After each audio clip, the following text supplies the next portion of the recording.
మహాపరిశుద్ధుడు మహా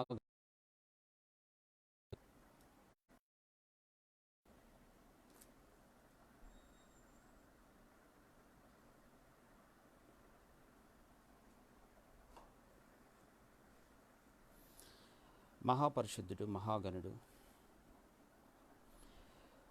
పరమందు ఆసీనుడయ్యున్నటువంటి తండ్రి అయిన దేవునికి మొదటగా నా యొక్క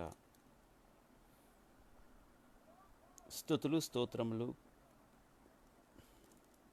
తెలియచేసుకుంటున్నాను. మరి ఒక చక్కటి అవకాశం ఇచ్చి ఉన్నాడు. ఆయన జీవ గ్రంథం నుంచి మరికొన్ని విషయాలు మీతో పాటు కూడా పంచుకోవటానికి అనుగ్రహించిన ఈ గొప్ప సమయం బట్టి, ఎందుకంటే దేవుడు ఆశించిన రీతిగా ప్రతి ఒక్కరు కూడా వాక్యంలో బలవంతులై ఉండాలి. వాక్యం విషయంలో సందేహాత్మకమైనటువంటి విధానం అనేది క్రైస్తవునికి ఉండకూడదు. వాక్యం విషయంలో క్రైస్తవుడు బలవంతుడై ఉండాలి, సమర్థుడై ఉండాలి. సాతాన్ని ఎదిరించగలిగేటువంటి శక్తిని క్రైస్తవుడు సంపాదించుకోవాలి. అబద్ధ బోధను అరికట్టేటువంటి స్థాయికి క్రైస్తవుడు ఎదగాలి. ఎందుకంటే అబద్ధ బోధ అనేది చాలా విరివిగా, విచ్చలవిడిగా, అడ్డు అనేది లేకుండా అది వ్యాపిస్తూ ఉంది. సో అటువంటి అబద్ధ బోధ అనేది అరికట్టవలసిన బాధ్యత అనేది వాక్యాన్ని అనుసరిస్తున్నటువంటి క్రైస్తవునికి ఉండవలసినటువంటి అతి ప్రధానమైనటువంటి విషయం. కూడదు, ఎవరి బోధ వాళ్ళు చేసుకుంటే మనకెందుకులే అనేటువంటి ఆలోచన అనేది ఉండకూడదు. ఎందుకంటే ఫిలిప్పీలో అపోస్తలుడైన పౌలు చాలా చక్కటి మాట ఆయన చెప్పడం మనం చూస్తాం. ఫిలిప్పీ పత్రిక 2వ అధ్యాయంలో అంటాడు, కావున క్రీస్తునందు ఏ హెచ్చరిక అయినను, ప్రేమ వలన ఆదరణ అయినను, ఆత్మయందు ఏ సహవాసమైనను, ఏ దయారసమైనను, వాత్సల్యమైనను ఉన్న ఎడల మీరు ఏక మనస్కులగునట్లుగా ఏక ప్రేమ కలిగి ఏక భావము గలవారై ఉండి అని ఉంటుంది. ఏక భావము గలవారై యుండి ఒకదాని అందే మనసుంచుచు నా సంతోషమును సంపూర్ణము చేయడి. అంటే క్రైస్తవులైన వారందరూ కూడా ఒకే భావాన్ని కలిగి ఉండాలి. సో అందుకనే మనం పరిశుద్ధ గ్రంథం మనం చూసుకున్నట్లయితే అపోస్తలులందరూ కూడా బోధనా విధానం అనేది ఎప్పుడు కూడా ఒకే భావం అనేది వారు బయలుపరచడం అనేది జరిగింది. విభిన్న ప్రజలకు వాళ్ళు సువార్త ప్రకటించినప్పటికీ కూడా ఆ ప్రకటనలో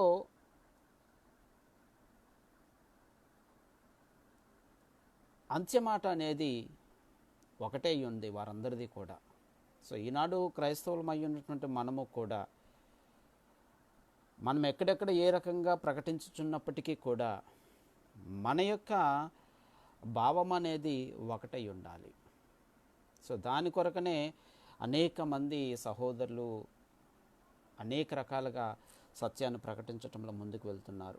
వారిలో నేను కూడా ఒకరిని అవ్వడం వల్ల చాలా సంతోషం, దేవునికి ఎంతో కృతజ్ఞునై ఉన్నాను. సో అటువంటి సత్యాన్ని ప్రకటించటంలో క్రైస్తవుడు సమర్థుడై ఉన్నప్పుడు ఎలాంటి అబద్ధ బోధ తన దగ్గరకు వచ్చినప్పటికీ కూడా దాన్ని సమర్థించడు. That he cannot give the support to that false doctrine. Because of that, he knows very well about what is the truth in the Bible. He knows very well about what is the truth and what is the false. And he knows how to divide the Bible, and he knows how to get the truth from the Bible. So that person cannot give the support to such a false doctrines to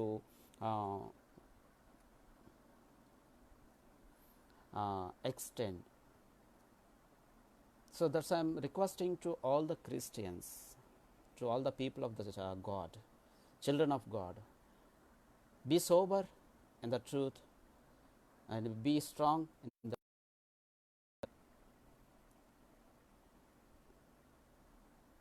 when we are strong in the truth, then we can understand and we can defeat and we can questioning that those who are proclaiming the false doctrine. Otherwise, we cannot object, or we cannot defeat, or we cannot cross that false doctrine. So కనుకనే ప్రతి క్రైస్తవుడు కూడా వాక్యం విషయంలో సమర్థుడై ఉంటే అబద్ధ బోధను అరికట్టడం అనేది చేయగలడు. సో ఈరోజు మనం తెలుసుకున్నటువంటి వాక్యం ఏంటంటే, తెలుసుకున్నటువంటి విషయం ఏంటంటే, మనుష్య కుమారుడు విశ్రాంతి దినమునకు ప్రభువై ఉన్నాడు అనేటువంటి విషయాన్ని. దీని మీద విన్నటువంటి రెండు బోధలు, ఒకటి యేసుక్రీస్తు దేవుడు అని చెప్పడానికి ఈ వచనాన్ని ఉపయోగిస్తూ ఉంటారు. విశ్రాంతి దినమునకు మనుష్య కుమారుడు ప్రభువై ఉన్నాడు అనేటువంటి మాటను తీసుకొచ్చి యేసుక్రీస్తు కూడా దేవుడే అనేటువంటి వాదనను బలపరచుకోవటానికి చాలా మటుకు ఈ వచనాన్ని తీసుకొస్తుంటారు. సో వాస్తవానికి అది కరెక్ట్ కాదు. అదేవిధంగా యెహోవాయే యేసుక్రీస్తు అనేటువంటి వాదనకు కూడా దీన్ని ఉపయోగిస్తూ ఉంటారు. ఎందుకంటే విశ్రాంతి దినము అనేటువంటి మాట అనేది ఇశ్రాయేలీయులకు సంబంధించినటువంటిది. ఇశ్రాయేలీయులకు ప్రధానమైన ఆజ్ఞల్లో ఇది కూడా ఒకటి. సో కనుక దీన్ని ఏంటంటే, ఒకటి దేవుడే అనే వాదనను బలపరచుకోవటానికి ఉపయోగిస్తూ ఉంటారు. అండ్ వన్ మోర్, యెహోవాయే యేసుక్రీస్తు అనేటువంటి వాదనను బలపరచడానికి ఉపయోగిస్తూ ఉంటారు. బట్ నేనేం గ్రహించాను అంటే, ఈ మనకి సుమారు 10 సందర్భాలు, అంటే సందర్భాలు అనేవి 2 సందర్భాలు ప్రాముఖ్యంగా ఉంటాయి, కానీ సుమారు 10 నుంచి 12 వచనాల వరకు కూడా ఈ మాటను ప్రస్తావించడం అనేది చూస్తాం. మనకు యోహాను సువార్త, మార్కు సువార్త, లూకా సువార్తలో, ఇదే యోహాను సువార్తలో ఉండదు, మత్తయి, మార్కు, లూకా సువార్తలో ఈ మాట మనకు కనబడుతుంటుంది. మనుష్య కుమారుడు విశ్రాంతి దినమునకు ప్రభువై ఉన్నాడని, యజమానుడై ఉన్నాడు అని. సో ఏంటి ప్రభువై ఉన్నాడు, దాని అర్థం ఏంటి? విశ్రాంతి దినమునకు ప్రభువై ఉండడం ఏంటి? ఎందుకంటే విశ్రాంతి దినం అనేది ఇశ్రాయేలీయులకు ఇవ్వబడినటువంటి అతి ప్రధానమైనటువంటి ఆజ్ఞ. ఏమని చెప్తారంటే, ఆజ్ఞ ఆ విశ్రాంతి దినమందు లూకా సువార్త 20వ అధ్యాయంలో ఆ విశ్రాంతి దినం గురించి తండ్రి అయిన దేవుడు వారికి ఇచ్చే ఆజ్ఞల్లో ఇది కూడా అతి ప్రధానమైనది. ఇది వారికి తెలియజేస్తూ వారికి చెప్పినటువంటి మాట ఏంటంటే, 20వ అధ్యాయం 8వ వచనము, విశ్రాంతి దినమును పరిశుద్ధముగా ఆచరించుటకు జ్ఞాపకం ముంచుకొనము. 6 దినములు నీ కష్టపడి నీ పని అంతయు చేయవలను. 7వ దినము నీ దేవుడని యెహోవాకు విశ్రాంతి దినము. 7వ దినము నీ దేవుడని యెహోవాకు విశ్రాంతి దినము. దానిలో నీవైనను, నీ కుమారుడైనను, నీ కుమార్తె అయినను, నీ దాసుడైనను, నీ దాసి అయినను, నీ పశువైనను, నీ ఇండ్లలో నున్న పరదేశి అయినను ఏ పని చేయకూడదు అని ఒక గొప్ప ఆజ్ఞ అనేది ఇశ్రాయేలుకి ఇవ్వడం అనేది జరుగుతుంది. అంటే ఏంటంటే, ఈ విశ్రాంతి దినానికి గల కారణం ఏంటంటే, ఆదికాండం మనం 1వ అధ్యాయంలో మనం దాని యొక్క విధానం చూస్తాం. 2వ అధ్యాయంలో అనుకుంటా, ఆదికాండం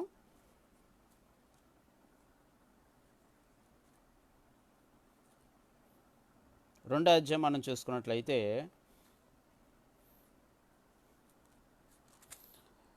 2వ అధ్యాయం మనం 1 నుంచి, ఆకాశమును భూమియు వాటిలో ఉన్న సమస్త సమూహమును సంపూర్తి చేయబడెను.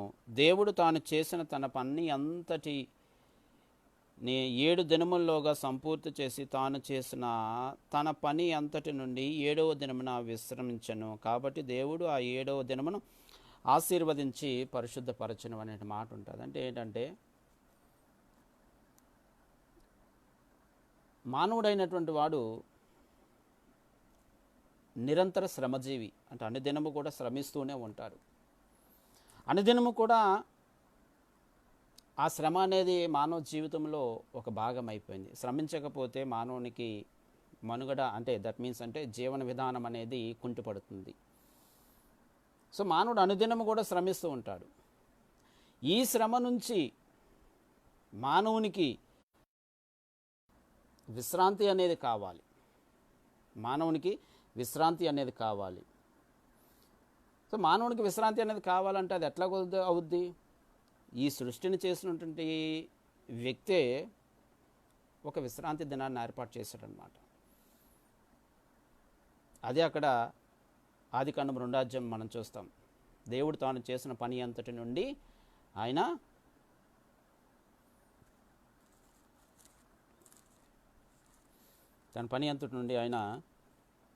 విశ్రమించను, సంపూర్తి చేసి తాను చేసిన పని అంతటిని 7వ దినమున విశ్రమించను అని ఉంటుంది. అంటే is taken a rest on the 7th day after finishing all his work in the 6 days.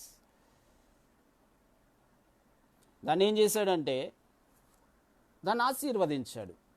దాన్ని ఎందుకు ఆశీర్వదించవలసి వచ్చింది అంటే మానవుడు ఈ 6 దినాలు కూడా శ్రమపడి తన కుటుంబం కొరకు తన కొరకు శ్రమపడి కష్టపడి జీవనాన్ని కొనసాగిస్తాడు. మరి మానవుడు తాను సృష్టించినటువంటి మానవులు తనను జ్ఞాపకం చేసుకోవటానికి, దట్ మీన్స్ అంటే కుటుంబపరమైనటువంటి విధానం అంటే అనుదినం మనం జ్ఞాపకం చేసుకోవడం అనేది ఉంటుంది. కానీ కుటుంబం అంటే దేవుని కుటుంబం అనేది అంతా కూడా ఒక దినమున జ్ఞాపకం చేసుకోవాలి. దేవుడు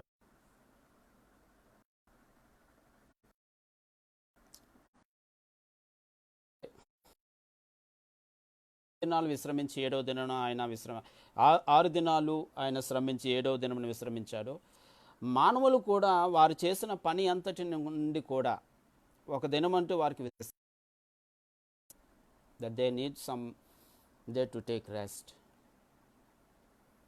అనేటువంటి ఉద్దేశం అనేది దేవుని యొక్క ఆలోచనలో ఉంది. అదేవిధంగా ఆ దినమున తన ద్వారా సృష్టింపబడి ఉన్నటువంటి మానవులందరూ కూడా తనను సేవించడానికంటూ వారికి ఆ విశ్రాంతి దినాన్ని ఇవ్వడం అనేది, let me finish the first brother. Rest అవసరం అనేది కాదు అక్కడ, రెస్ట్ అనేది కాదు అక్కడ. మానవుని ఉద్దేశిస్తూ అక్కడ దేవుడు ఆ యొక్క కాన్సెప్ట్ అనేది తీసుకున్నాడు. దేవునికి రెస్ట్ అనేది కాదు, దేవునికి అనుదినము రెస్టే. బట్ ఇక్కడ దేవుడు సృష్టిని చేశాడంటే సృష్టిలో మానవునికి అవసరమైన దాన్ని దేవుడు ముందుగా ఏర్పాటు చేయాలి.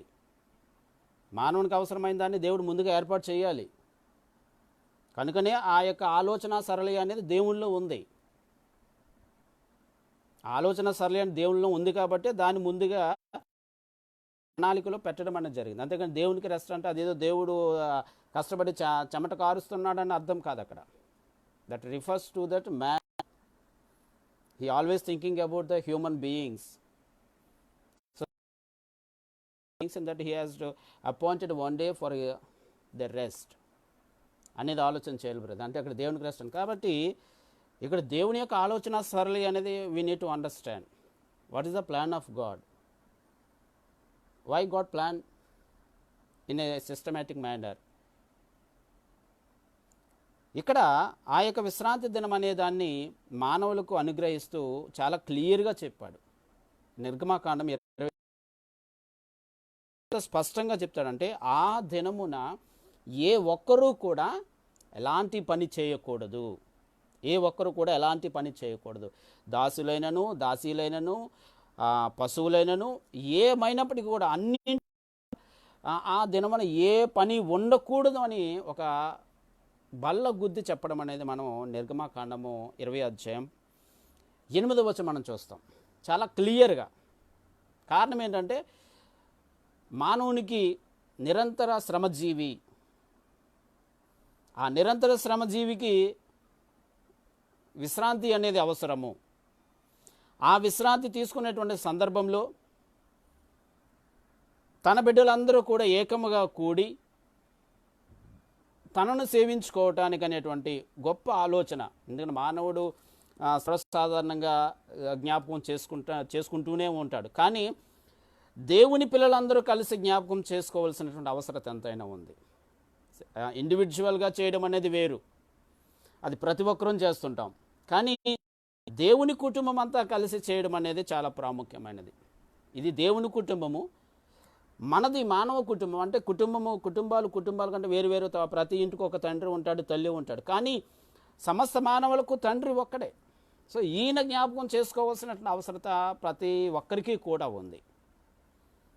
ప్రతి ఒక్కరూ కూడా సమాజంగా కూడి ఆయనను జ్ఞాపకం చేసుకోవాలి, ఆయనను సేవించాలి, ఆయన ఆరాధించాలి, ఆయనను గణపరచాలి కూడా. ఇవన్నీ ఎప్పుడు జరుగుతాయి? అనుదినము మానవులంతా కూడా ఏదో సమాజముగా కూడి దేవుణ్ణి సేవించడం అనేది జరగని పని. కనుకని ఏం చేశాడు? ఒక విశ్రాంతి దినం అంటూ ఏర్పాటు చేశాడు. విశ్రాంతి దినం ఏర్పాటు చేస్తూ తన కొరకు అనేటువంటి ఆలోచనతో ఆ విశ్రాంతి దినాన్ని ఆయన ఏర్పాటు చేసుకోలేదు. తన కొరకు అని అనుకుంటే మనుషులకు విశ్రాంతి తీసుకోవాలనేటువంటి ఆజ్ఞ ఇవ్వడు. ఇది నా దినము, ఖచ్చితంగా మీరు నన్ను సేవించాలి అనేటువంటి ఆజ్ఞతో ఆయన చెప్పేసి వదిలేసేవాడు. కానీ ఏం చెప్పాడు? దేవుని యొక్క ఆలోచన సరళి అనేది ఎప్పుడు కూడా తన బిడ్డలు ఆలోచన, తన బిడ్డల క్షేమ విధానాన్ని దేవుడు కోరుకుంటాడు. ఎప్పుడు కూడా తన బిడ్డల క్షేమ సమాచారం కొరకే ఎప్పుడు కూడా దేవుడు ఆలోచన చేస్తూ ఉంటాడు. అందుకే అంటాడు కూడా, మనకు కృత నిబంధన ఏ ఒక్కరు కూడా నశించిపోకూడదు, అందరూ అంతటా మారు మనసు పొందాలి అని దేవుడు ఎందుకు కోరుకుంటున్నాడంటే that all the human beings belongs to the God. వాళ్ళంతా కూడా దేవుని యొక్క కుటుంబంలోనికి చేరాలి, దేవుని యొక్క కుటుంబంగా పిలువబడాలి అనేటువంటి అనాది సంకల్పం అనేది మనం క్రొత్త నిబంధన మనం చూస్తాం. సో ఇక్కడ విశ్రాంతి దినం అనేది దేవుడు ప్రజల కొరకు ఏర్పాటు చేసినటువంటి విశ్రాంతి దినం. ఇది ప్రజల కొరకు ఏర్పాటు చేసినటువంటి విశ్రాంతి దినం అది. అంతేగాని విశ్రాంతి దినము కొరకు విశ్రాంతి దినం కొరకు ప్రజలు ఏర్పాటు పడలేదు. ముందుగా ప్రజలు ఏర్పాటు అయ్యారు. దేవుడు ముందుగా ప్రజలను సృష్టించాడు, వారికి కావాల్సిన అవసరాలన్నింటినీ తీర్చుకుంటూ వచ్చాడు.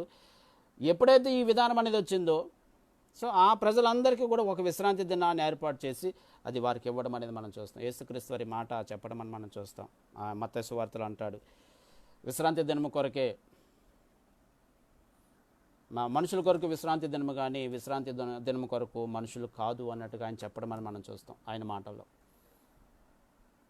అంటే విశ్రాంతి దినము యొక్క ప్రధాన ఉద్దేశం ఒకటి, వారు 6 దినాలు శ్రమించి 7వ దినమున విశ్రమించడం అనేటువంటి ఒక ఆలోచన.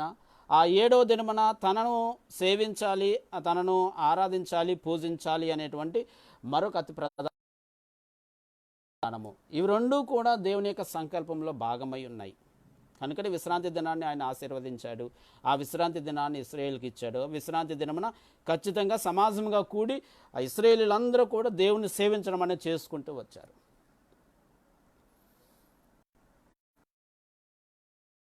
రావడం ఆ దినమున ఏ ఒక్కరు కూడా ఎలాంటి పని చేయకూడదు అనేటువంటి గొప్ప ఆజ్ఞ కూడా వాళ్ళకి ఇవ్వడం అనేది జరిగింది. అయితే ఇక్కడ కృత నిబంధనకు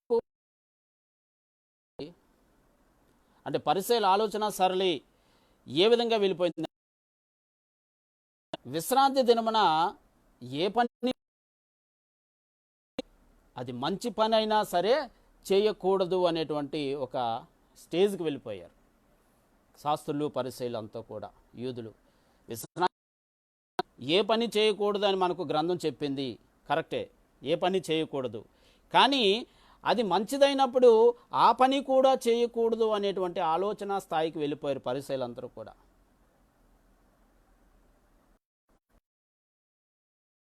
ఆ స్థాయికి వెళ్ళిపోయారు. ఇది మంచిది అని అనుకున్నప్పటికీ కూడా అచ్చచ్చి ఈరోజు చేయడానికి వీలు లేదు, ఈరోజు విశ్రాంతి దినంలో మంచి అయినా చెడైనా సరే ఏమీ చేయకూడదు. ధర్మశాస్త్రంలో ఏమని ఉంటుంది? ఏ పని చేయకూడదని ఉంటుంది. అక్కడ ఏ పని చేయకూడదు అంటే దాని అర్థం ఏంటంటే మానవుని యొక్క 6 దినాల శ్రమ పని అనేది ఏదైతే ఉందో, ఏ పని అయితే చేస్తున్నాడో ఆ పని నిమిత్తం, అంతే తప్ప కానీ ఇక్కడ మంచిని కూడా చేయకూడదని దేవుడు ఆజ్ఞాపించలేదు. ఒకవేళ ఆ విధంగా ఆజ్ఞాపించి ఉంటే అప్పుడు యేసుక్రీస్తు ధర్మశాస్త్రం మీరిన వాడు అవుతాడు. కానీ ఏమంటాడు యేసుక్రీస్తు? నేను ధర్మశాస్త్రం కొట్టివే వచ్చితినని తలంచవద్దు, కానీ నెరవేర్చడానికి వచ్చితిని అని ఆయన చెప్పడం అనేది మనకు ఆయన మాటల్లో కనపడుతుంది మత్తయి సువార్త 5వ అధ్యాయంలో.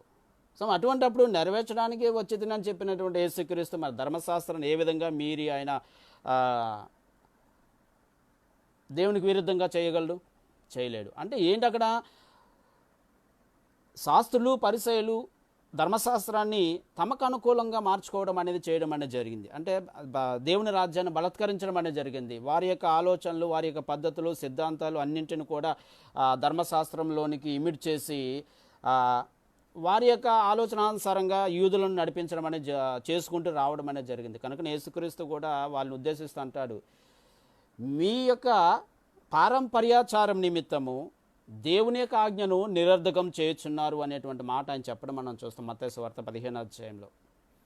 అని వీళ్ళు ఏం చేశారంటే ఇచ్చిన ధర్మశాస్త్రాన్ని జాగ్రత్తగా పాటించడం అనేది జరిగి ఉంటే ఏ సమస్య అనేది వచ్చేది కాదు, ఏ సమస్య అనేది రాకుండా ఉండేదేమో. కానీ వాళ్ళు ఏం చేశారంటే ఆ ధర్మశాస్త్రాన్ని వారికి అనుకూలంగా మార్చుకొని వారి యొక్క పద్ధతులను, సిద్ధాంతాలను, ఆచారాలను అందులో చొప్పించి ఇమిట్ చేసి వారి యొక్క సిద్ధాంతానుసారంగా వారిని అందరిని నడిపించుకోవడం అనేది జరిగింది. కనుక యేసుక్రీస్తు అక్కడ వారిని గద్దించడం అనేది జరుగుతుంది. మీ యొక్క పారంపర్యాచారం నిమిత్తము దేవుని యొక్క ఆజ్ఞను మీరు మీరుచున్నారు, మనుషుల పద్ధతులు దైవోపదేశములను భావించి ఈ ప్రజలు నన్ను వ్యర్థముగా ఆరాధన చేయుచున్నారు అని యేసుక్రీస్తు చెప్పడం అనేది మనం చూస్తాం. అంటే ఎగ్జాక్ట్గా ఇక్కడ ధర్మశాస్త్రం పాటిస్తున్నది ఎవరు అంటే యేసుక్రీస్తే. ధర్మశాస్త్రం ఖచ్చితంగా పాటించిన వారు ఎవరైనా ఉన్నారంటే అక్కడ యేసుక్రీస్తు మాత్రమే. కారణం ఏంటంటే యేసుక్రీస్తు ధర్మశాస్త్రాన్ని మీరలేదు, విశ్రాంతి దినమును మీరలేదు. విశ్రాంతి దినమున ఆయన సమాజ మందిరంలోకి వెళ్ళి ఆయన బోధ చేయడం అనేది మనం చూస్తాం. ఆజ్ఞ అది. విశ్రాంతి దినమున ఏ పని చేయకూడదు అనేటువంటి ఉంది, అది యేసుక్రీస్తు వారు పాటించడం అనేది మనం చూస్తాం. అయితే ఇక్కడ యేసుక్రీస్తు వారు చేసినటువంటి పని ఏంటి? ఆయన చేసిన పని మంచి పని. యేసుక్రీస్తు వారు చేసిన పని ఏంటి? మంచి పని. శిష్యులు చేసిన పని ఏంటి? శిష్యులు కూడా మంచి పని చేశారు. ఏంటి ఆ శిష్యులు చేసిన పని? వెన్నులు త్రుంచి తినడం. ఈ రెండు సందర్భాలను శాస్త్రులు, పరిసయ్యులు చాలా ఏదో పెద్ద తప్పు జరిగినట్టుగా చిత్రీకరించి అక్కడ వారిని ఇగో విశ్రాంతి దినమున మీరుతున్నాడు అనేటువంటి ఒక అబద్ధాన్ని క్రియేట్ చేయడానికి చాలా ప్రయత్నించారు. సో అబద్ధానికి ఉన్నటువంటి బలము సత్యానికి ఉండదనుకోండి, అబద్ధమే ముందు ప్రజలందరూ కూడా నమ్ముతారు. అబద్ధాన్ని నమ్మేంత త్వరగా నిజాన్ని నమ్మడానికి మనసు అనేది త్వరగా ప్రేరేపించదు. సో ఇక్కడ ఈ శాస్త్రులు, పరిసయ్యులు వీళ్ళంతా ధర్మశాస్త్రోపదేశకులు కాబట్టి వీళ్ళు చెప్పినటువంటి ఈ అబద్ధాలనే యూదులు నమ్మడం అనేది జరిగింది. యూదులు నమ్మడం అనేది జరిగింది. ఆ కోణంలోనే మనిషి కుమారుడు విశ్రాంతి దినమునకు ప్రభువై ఉన్నాడు అనే మాట ఆయన వాడడం అనేది జరుగుద్ది. ఏంటి మనిషి కుమారుడు విశ్రాంతి దినమునకు ప్రభువై ఉన్నాడు? ఏ కోణంలో యేసుక్రీస్తు వారి ఈ మాట చెప్పడం అనేది జరిగింది? దీనికి గల కారణం ఏంటి అని అంటే మనం జాగ్రత్తగా ఆలోచన చేస్తే అక్కడ ఆ మాటల్లోనే మనకు ఆ సత్యం ఏంటో మనకు అర్థమవుతుంది. చూద్దాం ఏంటి ఆ మాటలు అనేవి. మార్కు సువార్త 2వ అధ్యాయంలో మనం చూస్తే 23 నుంచి 28 వరకు మనకు అక్కడ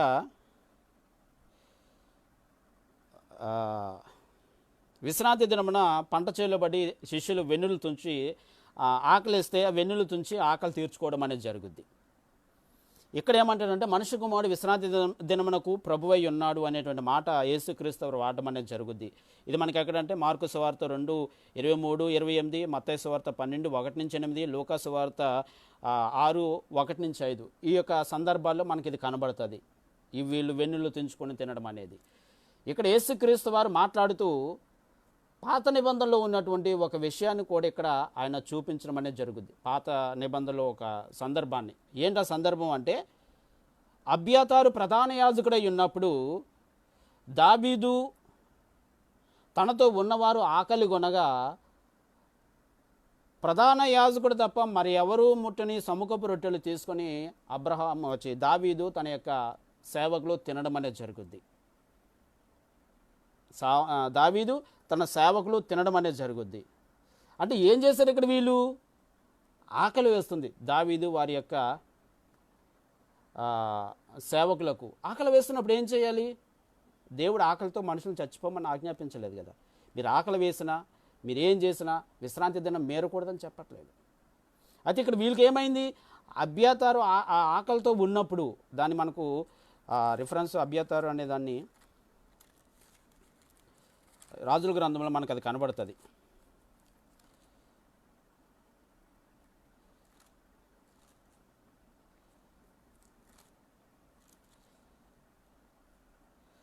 రెండో సమూయేలు గ్రంథము 25వ అధ్యాయం 1-8 వరకు, క్షమించండి 21. ఇక్కడ మనకు కనబడుతుంది దావీదు అబ్యాతారు ఆ యొక్క సందర్భం అనేది ఇక్కడ మనకు కనబడుతుంది, వాళ్ళ రొట్టెలు తీసుకొని తినడం అనేది.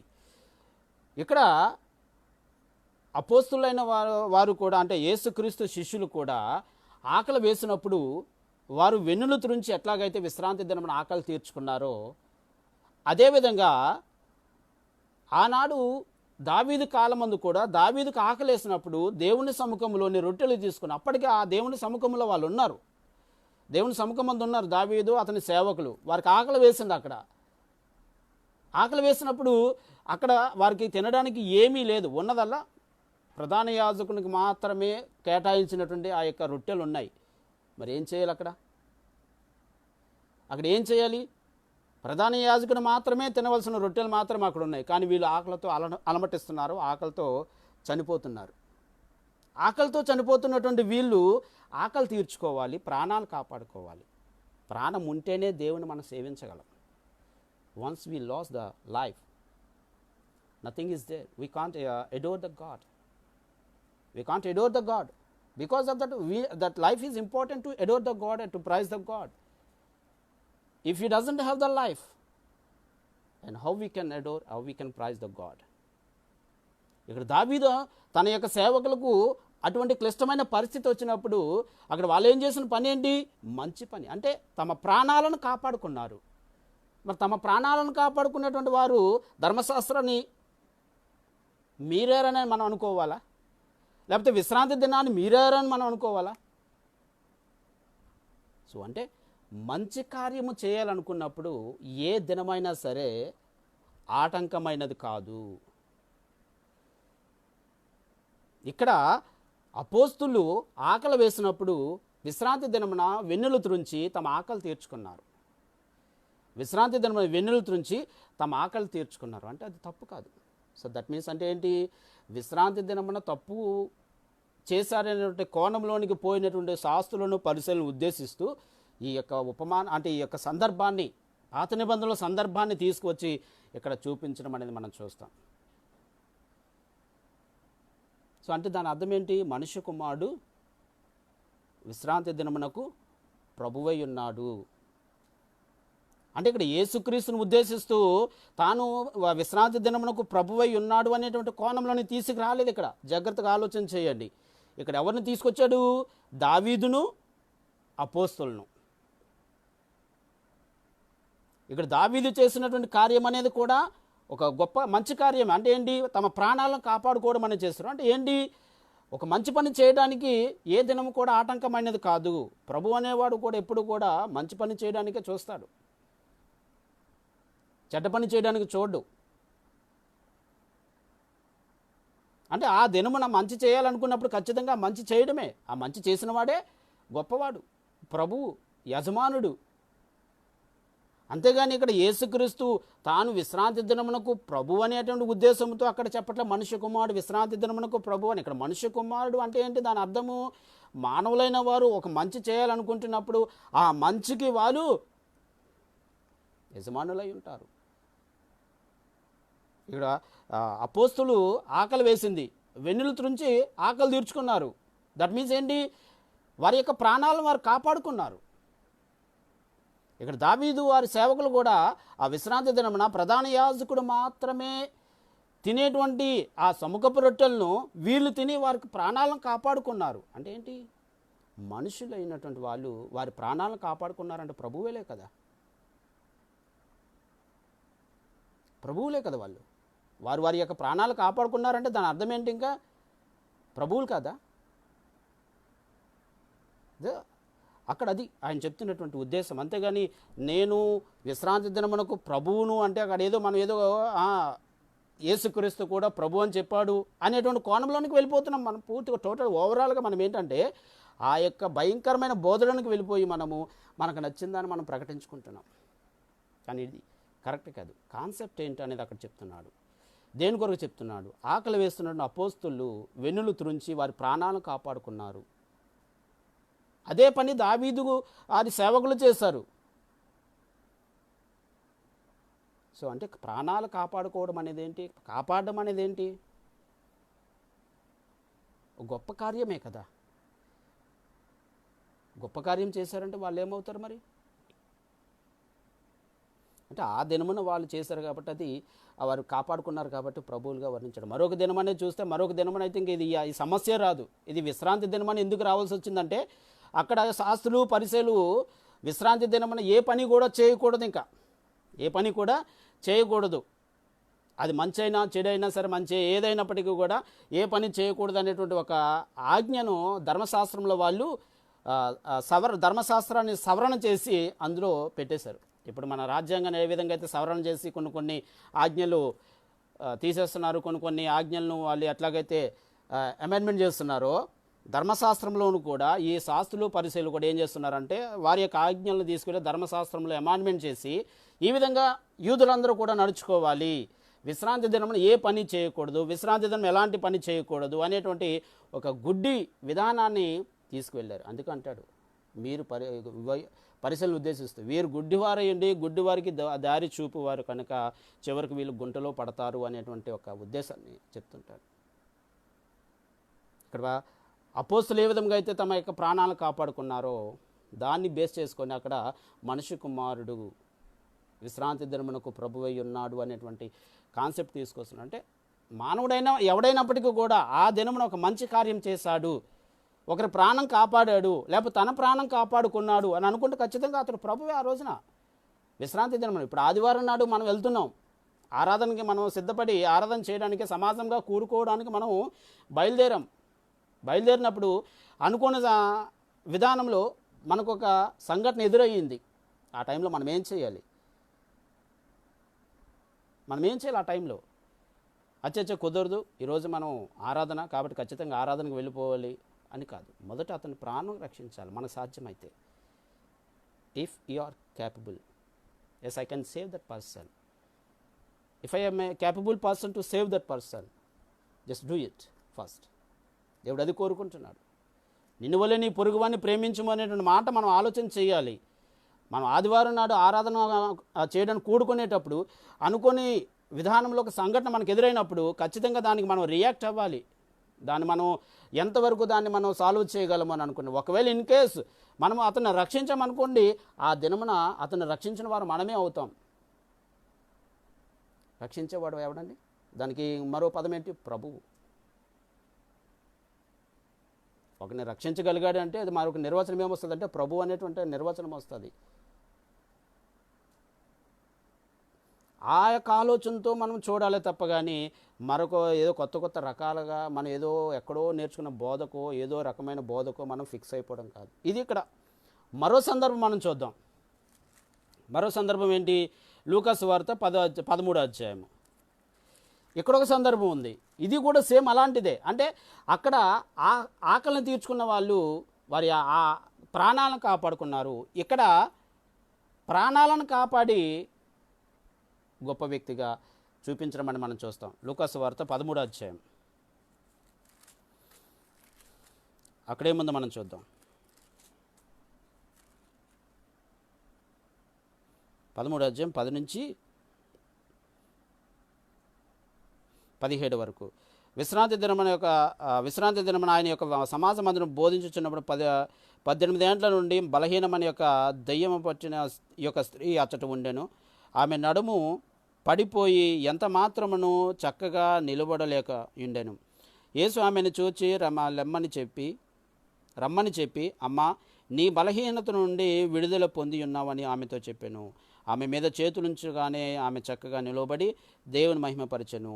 యేసు విశ్రాంతి దినమున స్వస్థపరచిన నా సమాజ మందిరపు అధికారి కోపంతో మండిపడి జనసమూహమును చూచి, పనిచేయు దినములు 6 దినములు కలవు గనుక, చూడండి ఏమంటున్నాడు, పనిచేయు దినములు 6 దినములు ఉన్నవి కనుక విశ్రాంతి దినం ఎందుకు మీరు వచ్చి ఇలా చేస్తున్నారు అనేటువంటి, అంటే వారు ఏ ఆజ్ఞలు అయితే ఏ పద్ధతులు అయితే ధర్మశాస్త్రంలోనికి ఇమిట్ చేశారో ఆ పద్ధతులు ఉద్దేశిస్తూ ఆ యొక్క సమాజపు అధికారి మాట్లాడుతున్నాడు. అంటే ఒక మనిషిని రక్షించకూడదు అనేటువంటి, చూడండి, ఒక దుర్మార్గపు ఆజ్ఞ అనేది ఏదైతే ఉందో అది వారు పరిసయ్యులు శాస్త్రులు బలంగా యూదుల్లోనికి దాన్ని ప్రవేశింపజేశారు. దాన్ని యేసుక్రీస్తు ఖండించాడు. మంచి చేయడానికి ఈ దినము ఆ దినము అంటూ ఏమీ లేదు. ఏ దినముందైనా సరే మంచి చేయవచ్చు. అది విశ్రాంతి దినమా లేకపోతే మరొక దినమా కాదు. విశ్రాంతి దినమైనప్పటికీ కూడా మనిషి మరణిస్తున్నాడు, అతన్ని రక్షించగలటువంటి సామర్థ్యం అనేది మనకు ఉంది అని అనుకున్నప్పుడు ఖచ్చితంగా అతన్ని రక్షించడం అనేది బాధ్యత మొదట. తర్వాత దేవుని యొద్దకు వెళ్ళాలి. మనం అక్కడ మనిషిని అలాగ వదిలేసి మనం దేవుని యొద్దకు వెళ్ళి ఆరాధన చేస్తే ఆరాధన దేవుడు తీసుకోడు. ఎందుకంటే నీలాంటి మరొక వ్యక్తిని నువ్వు విడిచిపెట్టేసి నువ్వు నా దగ్గరకు వస్తే నన్నేం నువ్వు ఆరాధన చేసిన వాడు అవుతావు? కనిపించినటువంటి నీ సహోదరుని నువ్వు ప్రేమించలేనప్పుడు కనబడలేనటువంటి నన్ను ఎట్లా ప్రేమించగలవు అని అంటాడు. మొదటి యోహాను పత్రికలో మనం చూస్తాం. మన కళ్ళ ఎదుటటువంటి సహోదరుని మనం ప్రేమించలేనప్పుడు, మన సహోదరుని యొక్క బాధలో మనము సహాయం చేయగలమని అనుకున్నప్పటికీ కూడా మనం సహాయం చేయలేనప్పుడు కనబడలేనటువంటి దేవుణ్ణి ఏ విధంగా మనం ప్రేమించగలము అనేటువంటి మాట అక్కడ మనం చూస్తాం. సో అంటే ఏంటి? మంచి చేయాలనుకుంటున్నప్పుడు దానికి దినాన్ని మనము ముడిపెట్టకూడదు. ఈ దినము ఆ దినము అని ముడిపెట్టకూడదు. ఇక్కడ యేసుక్రీస్తు అదే చేశాడు. ఆ యొక్క స్త్రీ 12 ఏండ్ల నుండి కూడా దయ్యము పట్టి నడుము వంగిపోయి ఉంటే ఆ యొక్క స్త్రీని యేసుక్రీస్తు వారు స్వస్థపరచడం అనేది మనం చూస్తాం. అక్కడ వారందరూ కూడా అతని మీద విరోధంగా లేచి అక్కడ ఉన్నటువంటి యూదులందరినీ కూడా అతడు సమాజపు అధికారి దూషించడం అనేది చేస్తున్నప్పుడు ఆయన కిందకు వచ్చి ఆయన అంటాడు ఒక మాట. మనం అక్కడ చూసుకున్నట్లయితే, అందుకు ప్రభువు, వేషధారులారా, ఇదిగో ప్రతివాడును విశ్రాంతి దినమున తన ఎద్దైనను గాడిదైనను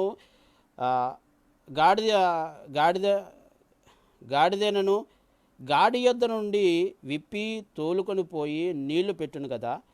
ఇదిగో 18 ఏండ్ల నుండి సాతాను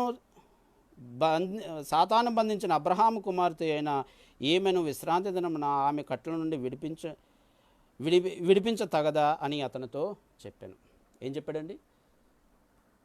మనము విశ్రాంతి దినమున ఏదో మనం దేవుణ్ణి ఆరాధించుకోవడానికి వస్తున్నామని చెప్పి మన పశువులను ఆకలితో వదిలేసి మనం అంటే వాటికి నీళ్లు కానీ గడ్డి కానీ ఏం పెట్టకుండా మనం వచ్చి ప్రభువుని ఆరాధించాలి, దేవుణ్ణి ఆరాధించడం అనేది జరగదు. ఇక్కడ అదే అంటున్నాడు యేసుక్రీస్తు. గాడిన ఉన్నటువంటి గాడిదైన ఎద్దునైనను విప్పి దానికి నీళ్లు పెట్టకుండా ఉంటారా? దానికి నీళ్లు పెడతారు కదా, ఎందుకంటే దాన్ని ప్రాణాన్ని రక్షించవలసిన బాధ్యత అనేది యజమానిగా నీకుంది కదా. ఆ గాడిద పశువు నీ దగ్గర ఉంటుంది, నువ్వు దానికి యజమానివి. యజమాని అయినప్పుడు దాన్ని నువ్వు రక్షించాలి కదా, దానికి ఆకలి తీర్చాలి కదా. ఆకలి తీర్చవలసిన బాధ్యత అనేది నీకు లేదా? నువ్వెందుకు నీళ్ళు విప్పి నీళ్ళ పడతావు అంటే దానికి ఆకలి తీరుస్తున్నావు, దాహాన్ని తీరుస్తున్నావు. That is your responsibility. So you are fulfilling your responsibility. So నేను కూడా అదే చేస్తున్నాను. నా బాధ్యత అనేది దేవుడు నాకు ఏ బాధ్యతనైతే ఇచ్చాడో ఆ బాధ్యత ప్రకారం నేను ఈ స్త్రీని స్వస్థపరచను. అది ఎట్లా తప్పవుద్ది? తప్పవుద్ది కదా. ఏ విధంగా తప్పవుద్ది అది అనేటువంటి విధానంలో అంటే ఏంటి? మనిషి కుమారుడు విశ్రాంతి దినమున మంచి పని చేయటానికి వెనుకాడకూడదు అనేటువంటి ఆలోచన రావాలి. ఇక్కడ యేసుక్రీస్తు తాను మన విశ్రాంతి దినమునకు ప్రభు అని చెప్పుకోవట్లేదండి. అక్కడ ఆలోచన చేయాలి. ప్రభు అని ఆయన చెప్పుకోవట్లేదు. విశ్రాంతి దినమున మంచి పని చేసేటువంటి ప్రతి ఒక్కడు కూడా అదే ఆలోచనతో ఉండాలి. అంటే రక్షించడం అనేది ఒకటైతే ఆ రోజు చేసే మంచి కార్యం ఏదైనప్పటికీ కూడా అది పూర్తిగా అతని యొక్క క్రెడిట్కి వెళ్తుంది, అతని యొక్క క్రెడిట్లో పడుతుంది అంతా కూడా. దావీదు తనతో వచ్చిన వారందరినీ కూడా రక్షించాడు. అబ్యాతారు ఉన్నటువంటి ప్రధాన యాజకుడిగా ఉన్నప్పుడు ఆ సముఖపు రొట్టెలు తీసుకొచ్చి తన యొక్క సేవకులందరినీ రక్షించాడు. అంటే అక్కడ ఎవరైనా దావీదు. ఇక్కడ అదేవిధంగా అపోస్తులు కూడా ఆకలి వేసినప్పుడు వెన్నులు తుంచుకోమని తిన్నారు, తిని వారి యొక్క ప్రాణాలను కాపాడుకున్నారు.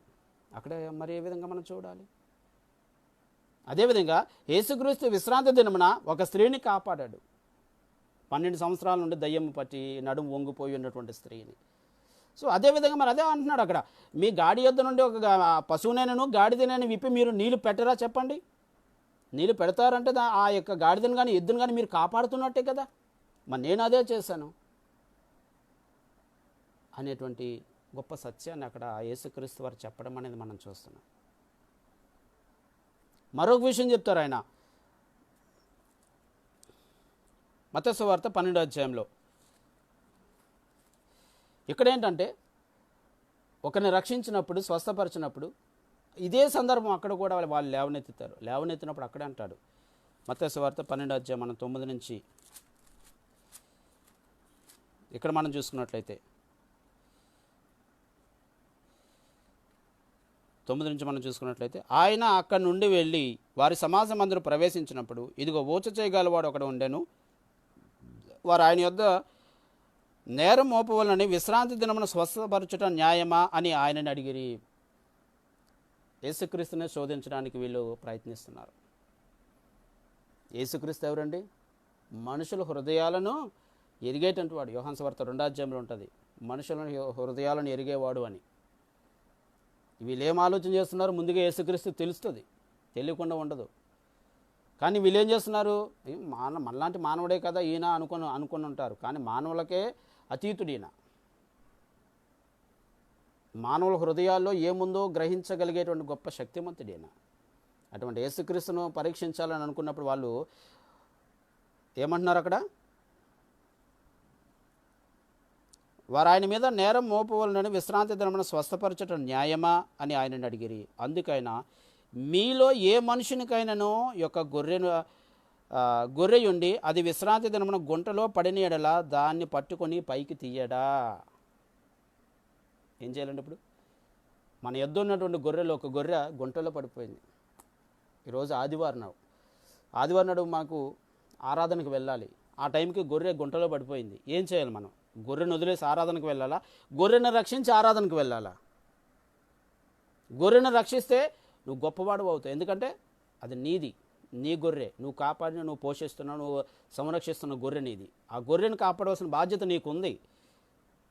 నీ గొర్రెను కాపాడుకోవాల్సిన అవసరత నీకుంది. అది అక్కడ యేసుక్రీస్తు ప్రశ్నిస్తున్నాడు. మీలో యొక్క గొర్రె గుంటలో పడినప్పుడు మీరు రక్షించరా? అది విశ్రాంతి దినమని దాన్ని వదిలేస్తారా? అది విశ్రాంతి దినమని మీరు వదిలేస్తే అది చనిపోతే దాని బాధ్యత ఎవరిది? ఆ మరణానికి కారకులు ఎవరు? మీరు కాదా? అది రక్షింపబడినప్పుడు దానికి కారకులు ఎవరు? మీరు కాదా? సో మీ వస్తువులను మీరు ఎట్లాగైతే రక్షిస్తున్నారో దేవుడు నాకు ఇచ్చినటువంటి అధికారాన్ని బట్టి నేను కూడా రక్షిస్తున్నాను. సో ఆ రోజున మీరు మీ వస్తువుకి ఎట్లాగైతే ప్రభువు అయి ఉన్నారో, ఈరోజు నేను నా యొక్క పనికి నేను ప్రభువునై ఉన్నాను. అంటే ఇక్కడ యేసుక్రీస్తు ప్రభు అనే కాన్సెప్ట్లోకి వెళ్ళకండి. ఆ దినమును చేసేటువంటి గొప్ప కార్యానికి ఆ కార్యం చేసినటువంటి వాడు ప్రభువు అయి ఉంటాడు. అది ఎవరైనప్పటికీ కూడా. దావీదు రక్షించాడు అంటే ఆ రోజు ఆ గొప్ప కార్యం చేసిన దావీదు ఓ ప్రభువుగా, అంటే ఆ దినానికి ఆ గొప్ప కార్యానికి ఆయన ప్రభువుగా మనం సూచించవచ్చు. సో అంటే ఇక్కడ మనం ఆలోచన చేసుకోవాల్సింది అంటే మనుష్య కుమారుడు విశ్రాంతి దినమునకు ప్రభువై ఉన్నాడు అంటే ఒక మంచి కార్యం చేసేటువంటి వ్యక్తిని గొప్పగా చూడవచ్చు. అది ఎవరైనప్పటికీ కూడా అది విశ్రాంతి దినము అనేటువంటి కాన్సెప్ట్లో అక్కడ యేసుక్రీస్తు వారు మాట్లాడడం అనేది చూస్తాం. కానీ ఇప్పుడు ఈ కాలం మందు ఆదివారం నాడు మనం చేసేటువంటి గొప్ప కార్యాలు అనేవి కూడా ఆ విధంగానే ఉండాలి.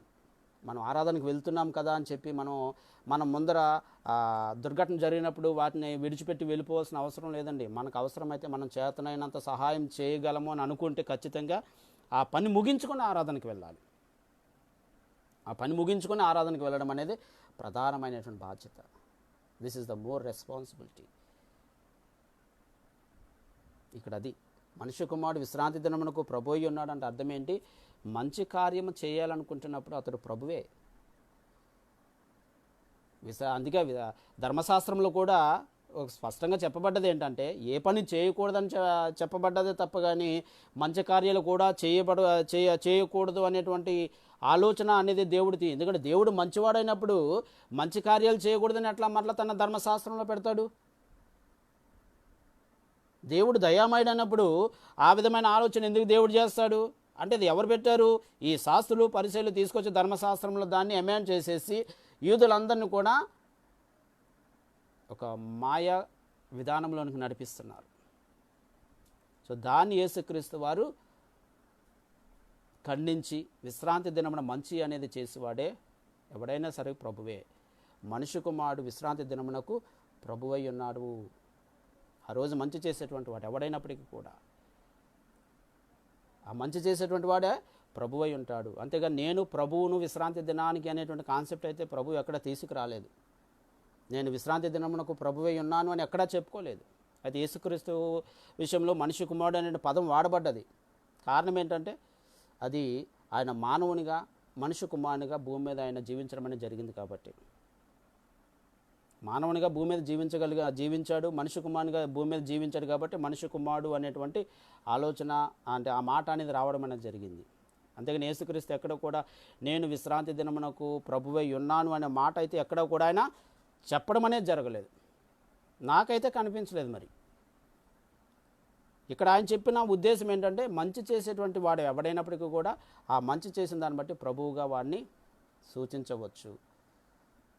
కనుకనే కొన్ని ఉదాహరణలు అనేవి ఎందుకు తీసుకుంటూ వచ్చి చెప్పాడంటే ఈ ఉదాహరణ లేకపోతే మనం తప్పుగా అర్థం చేసుకుంటాము అనేటువంటి ఆలోచనతో ఈ ఉదాహరణలు ఖచ్చితంగా యేసుక్రీస్తు తీసుకురావడం గల కారణం ఏంటంటే ఆ ఉదాహరణలు అనేవి చెప్పడం వల్ల మనిషికి ప్రభు అయి ఉన్నాడు అంటే దేవుని దినం అనేది ఉన్నప్పుడు ఆ దినమును మంచి చేసినప్పుడు కూడా అతడు ఒక ప్రభువుగా చూడవచ్చు, దానిలో ఏ తప్పు లేదు అనేటువంటి ఉద్దేశంతో ఉదాహరణలు కూడా తీసుకొచ్చాడు. ఒకవేళ ఉదాహరణ లేకపోతే మరో రకంగా ఆలోచించేవారేమేమో. అందుకే ఆయన ప్రతి సందర్భాన్ని కూడా అక్కడ స్త్రీని రక్షించినప్పుడు చెప్పాడు, గాడి యొద్ద నుండి గాడిదని కానీ పశువును కానీ తీసుకెళ్ళి నీళ్లు పెట్టరా అని. అదేవిధంగా ఒక ఊచ చేయగా గాడిద కానీ పశువు కానీ పడిపోయినప్పుడు మీరు రక్షించరా అని చెప్పాడు. అదేవిధంగా వెన్నులు తురించినప్పుడు కూడా దావీదును ఒక ఉదాహరణగా తీసుకొచ్చాడు. అంటే ఇలా ప్రతి చోట కూడా ఒక ఉదాహరణ అనేది యేసుక్రీస్తు తీసుకువచ్చాడంటే that we need to understand why he use that some examples to tell the truth, because that we have to understand what is the reality in that statement. We need to get some truth from that statement what Jesus said to the people. ఇది మనం అర్థం చేసుకోవాలి, దీన్ని మనం ఆలోచన చేయాలి తప్ప కానీ ఏదో మనకు తగినట్టుగా అక్కడ మనిషి కుమారుడు విశ్రాంతి దినమునకు ప్రభు అయి ఉన్నాడు, రైట్ యేసుక్రీస్తు ప్రభు అయి ఉన్నాడు, యేసుక్రీస్తు దేవుడే.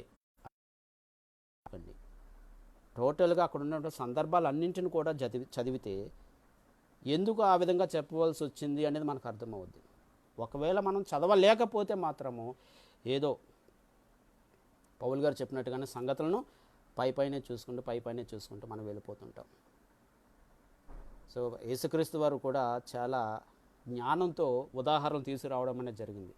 ఎందుకంటే మనకు అర్థం కావాలి, అక్కడ మనిషి కుమారుడు విశ్రాంతి దినమునకు ప్రభు అయి ఉన్నాడు అంటే అర్థం కావాలి మనకు. ఏంటి అక్కడ ఎందుకొరకు మనిషి కుమారుడు విశ్రాంతి దినమునకు ప్రభు అయి ఉన్నాడు అనేటప్పుడు ఎందుకు ఆ ఉదాహరణ తీసుకొచ్చాడు, ఆ ఉదాహరణ బట్టి we need to understand why he used the examples that so this is the truth, so this is that we have to understand, this is the truth that we have to get from the situation అనేది అర్థం కావడానికే అక్కడ మంచి మంచి ఉదాహరణలు తీసుకొచ్చాడు. మరి ఇవన్నీ కూడా మనం వదిలేస్తాం, ఆ ఉదాహరణ జోలికి మనం వెళ్ళాం. మనకు కనిపించదల్లా ఒక్కటే, అక్కడ మనిషి కుమారుడు విశ్రాంతి దినమునకు ప్రభు అయి ఉన్నాడు, ఇది మాత్రమే మనం చూస్తాం. మిగతా ఇదేమి కూడా మనం చూడం, ఆ సందర్భం చూడం, ఎందుకు మాట్లాడుతున్నాడు అనేది చూడం, ఎందుకు చెబుతున్నాడు అనేది చూడం, దేని కొరకు చెబుతున్నాడు అనేది చూడం. సో దీనివల్లనే ఈరోజు మనం అనేక దారి తీస్తున్నాం. కాబట్టి దయచేసి నా ప్రియమైనటువంటి వాళ్ళందరూ కూడా మనిషి కుమారుడు విశ్రాంతి దినమునకు ప్రభు అయి ఉన్నాడు అంటే అక్కడ అర్థము ఆ దినమున అంటే విశ్రాంతి దినము అంటే ఇశ్రాయేలుకు సంబంధించింది కాబట్టి ఆ విశ్రాంతి దినమున మంచి చేసేటప్పుడు ఆ మంచి చేసిన వాడే ప్రభువు. ఇది అక్కడ మనం ఆలోచన చేయవలసింది. అది శాస్త్రులు పరిశీలి అంగీకరించలేదు కనుక ఏం చేస్తారు, బయటికి వెళ్ళి హేరోదీయులతో ఆలోచన చేస్తారు, వీడేంటి విశ్రాంతి దినం మీరుతున్నాడు కాబట్టి వీడు మరణానికి పాత్రుడు అనేటువంటి ఆలోచనలు చేయడం అనేది మనం చూస్తాం. ఆ యొక్క సందర్భాలు మనం చదివితే, ఆ 2-3 సందర్భాలు మనం చదివితే ఆ యొక్క ఆలోచన సరళి అనేది మనకు అర్థమవుతుంది, ఏ విధంగా శాస్త్రులు పరిశీలి యేసుక్రీస్తుకు విరోధంగా ఆలోచన చేస్తున్నారు అనేది. సో కనుక నా ప్రియులారా, ఇది మనిషి కుమారుడు విశ్రాంతి దినమునకు ప్రభు అయి ఉన్నాడు అంటే అర్థము ఆ రోజు మంచి చేసేటప్పుడు మంచి చేసేటువంటి ఎవరైనప్పటికీ కూడా ఆ యొక్క పనిని బట్టి అతడు ప్రభువుగా పరిగణించడం అనేది జరుగుద్ది. అంటే అక్కడ ప్రభు అంటే మరో కోణంలోకి వెళ్ళిపోకూడదు, అక్కడ ఆ కాన్సెప్ట్ వరకు అది ఆలోచన చేయాలి. ఓవరాల్గా ప్రతిదానికి మనం దాన్ని మళ్ళీ పొలంకూడదు. ఇక్కడ ప్రభు అని ఉంది కాబట్టి దాన్ని తీసుకొచ్చి ఇంకో దానికి లింక్ పెట్టేసి ఇదేదో గూడ్స్ ట్రైన్ కాదు కదా, లింకులు పెట్టుకుంటూ పోవడానికి ఇది గూడ్స్ ట్రైన్ కాదు. ఒకటే ఇంజిన్ ఉంటుంది, సుమారు 70-80 లింకులు ఉంటాయి. సో ఆ విధంగా మనం లింకులు పెట్టేసి మనం వాక్యాన్ని కలిపి చెరపడం కన్నా కేర్ఫుల్గా మనం వాక్యాన్ని కానీ చదివితే మాత్రం we can understand very easily and we can say very confidently what is the truth. So కనుక ఇది నేను గ్రంథం నుంచి గ్రహించింది. మనిషి కుమారుడు విశ్రాంతి ప్రభువు ఉన్నాడు అంటే ఇప్పటివరకు కూడా నేను కూడా యేసుక్రీస్తు ప్రభువు ఉన్నాడు అంటే మరో కోణంలో నేను ఆలోచన చేసేవాడిని. కానీ వాక్యాన్ని ఇంకా కొద్దిగా లోతుగా ఆలోచన చేస్తే ఇంకా లోతైన విషయాలు మనకు అర్థమవుతాయి. ఎందుకు దావీదు సందర్భాన్ని తీసుకురావాల్సి వచ్చింది? మనిషి కుమారుడు అంటే ఈయన ప్రభు అయినప్పుడు మరలా దావీదుని ఎందుకు తీసుకురావాల్సి వచ్చింది? ఈయన ప్రభు అయినప్పుడు మరలా గొర్రెలు మేకలను ఎందుకు తీసుకురావాల్సి వచ్చింది? ఈయన ప్రభు అయినప్పుడు మరలా గుంటలో గొర్రెలను ఇవన్నీ ఎందుకు తీసుకురావాల్సి వచ్చింది? అసలు ఆ విధంగా చేయవలసిన అవసరం లేదు. ఎందుకంటే ఆయన ప్రభువు అంటే ఖచ్చితంగా చెప్పేస్తాడు. అపోస్తులు చెప్తారు కదా, మనకు ప్రభువు ఒకడే, ఆయనే క్రీస్తు అంటే ఒక క్లారిఫికేషన్ క్లియర్ కట్గా ఉంటుంది. ఏదైనా స్టేట్మెంట్ అనేది ఉంటే నేను విశ్రాంతి దినమునకు ప్రభువై ఉన్నాను అని ఒక స్పష్టమైనటువంటి చెప్తారు కదా, మీరు బోధకులను పిలవవద్దు, నేనే బోధకుడు, నేనే గురువుని అంటాడు. అంటే ఒక క్లియర్ కట్. యేసుక్రీస్తు మాటలు అనేవి ఎట్లా ఉంటాయంటే చాలా క్లియర్గా ఉంటాయి. తండ్రి అని ఎవరిని పిలవవద్దు, పరలోకమందు ఉన్నవాడే తండ్రి అంటాడు. బోధకులను మీరు ఎవరు పిలిపించుకోవద్దు, నేనే మీ గురువును అంటాడు. అంటే ఒక క్లియర్ కట్గా ఉంటుంది ఏది కూడా. మనం అక్కడ ఏదో కలిపి చెరపడానికి లేకపోతే అల్లడానికి అవకాశం అనేది ఇవ్వడు యేసుక్రీస్తు తన మాటల్లో, ఇవ్వలేదు కూడా. సో ఆ మాటను మనం అర్థం చేసుకోవడానికి ప్రయత్నిస్తే ఖచ్చితంగా మనకు we can understand what is the truth అనేది. ఇది గ్రంథంలో ఉన్నటువంటి లోతైన సత్యము. మరి దీని విషయంలో మీకు ఏమైనా సందేహాలు ఉంటే సహోదరు ఇందాక ఫజుల్ రెహమాన్ గారు అడిగారు, దేవునికి రెస్ట్ అవసరమా? ఇక్కడ దేవునికి రెస్ట్ గురించి అని మాట్లాడలేదండి. అక్కడ మానవులను ఉద్దేశిస్తూ ఒక ఆలోచన సరళి అనేది ఉంటుంది. ఎప్పుడు కూడా ఆలోచన సరళి అనేది దేవునికి ఎప్పుడు ముందుగానే ఉంటుంది. దానిని బట్టే దేవుడు దాన్ని ఆలోచన చేసి ముందుగా దాన్ని ప్రణాళికను సిద్ధపరుస్తాడు. ఇది అక్కడ చెప్పినట్టుంది ఫజుల్ రెహమాన్ గారు. అంతేగాని దేవునికి రెస్ట్ అని కాదు. దేవునికి రెస్ట్ ఎందుకండి? సో అది ఆయన ఆలోచన సరళి అనేది ఎప్పుడు కూడా మానవుల కొరకే, మానవులను రక్షించడానికే తన యొక్క అనాది సంకల్పం అనేది. దాన్ని బట్టి ఇది బ్రదరు, ఇది నేను దాని నుంచి గ్రహించిన సత్యము. అందరికీ కూడా నా యొక్క వందనములు.